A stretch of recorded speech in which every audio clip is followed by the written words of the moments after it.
আসসালামু আলাইকুম। কিছু প্রতারণার স্বীকারোক্তি আপনারা শুনে যাবেন। মামা, বলো তো তোমার কি হয়েছে? আসসালামু আলাইকুম। আমাদের জেলা হইল ব্রাহ্মণবাড়িয়া জেলা, ধর্মমন্ডল গ্রাম, দৌলতপুর ফকিরবাড়ি। আমার নাম হলো রফিক মিয়া। আমার ছেলের দ্বারে চিটাগাং থেকে আমার ছেলে এরা 10-12 জন মানে ওই মূলার ব্যবসা করে। আমি তাই গরিপুর তাই সত্যি আমার ফুতের দ্বারে ফোন দেশে আমারে কইতাছে, আমার পুত্র কইতাছে যে তোমার বাপি অ্যাক্সিডেন্ট করছে, যে ফার আড্ডি ভাঙে গেছে গা, মাথা ফাইটটা গেছে গা, যে এখন আমরা মেডিকেল দিয়ে গেছি, মেডিকেল ভর্তি করতাম, টাকা লাগে 50,000, তখন ভর্তি করতাম না, আপনি কি কখন? আমার ছেলেরে কইতাছে। তখন আমার ছেলে কইতাছে আপনারা ভর্তি করেন, আমি বুঝতে করে কইমু। এরপর এই কতক্ষণ করে কইতাছে যে আপনি টাকা ছাড়েন। তখন আমার পুতে 5,000 টাকা ছাড়ছে, পরে কইছে কয় না টাকা ওইতেছে না, রক্ত লাগবো, পরে দিছে আরো 7,000। এরপর দেয়া কইছে আমার পুতে যে ডাক্তার নাম্বার দেও। এরপর লম্বার খাইতে দিছে, দিয়ে সেটা বন্ধ।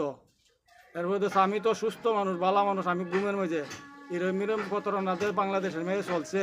আমি গরিব মানুষ, আমি মেয়েতে খাই, আমার 5টা 6টা মেয়ে লই আমি খুব বিপদের পড়েছে আমি পড়ছি, বুঝছেন নি?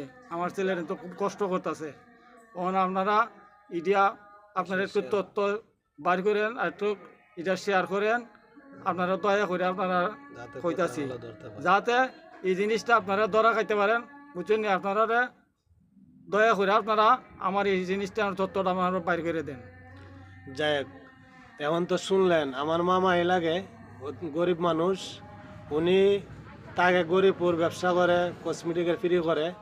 তো উনির ছেলের কাছে ফোন দিছে, ফোন দিয়া বলতেছে যে তোমার আব্বু অ্যাক্সিডেন্ট করছে, পাও ভাঙছে, মাথা পাড়ছে, তোমার আব্বুরে মেডিকেল ভর্তি করমু না করমু না, যদি তুমি বলো তাহলে করমু।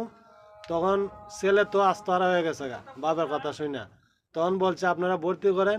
তখন বলছে যদি ভর্তি করা লাগে তাহলে টাকা লাগবো, 50,000 টাকা লাগবো। তখন বলছে যে 50,000 টাকা, আচ্ছা আমি এখন আপাতত কত লাগবো কইছে, আপাতত 15,000 টাকা দাও। তো 15,000 টাকা দিছে, দেওয়ার পরে এরপরে মনে হয় মেডিকেল ভর্তি করছে কইছে, আর টাকা বিকাশে 15,000 টাকা দিছে। স্ক্রিনে আমি নাম্বারগুলো দিয়ে যাইতেছি। এই প্রতারকগুলা যাতে ধরন যায় এবং এই চেষ্টা আমরা থাকবো, আর সবাই বেশি বেশি শেয়ার করবেন। আর যে 2 নম্বরে 1 নম্বরে ফোন দিচ্ছে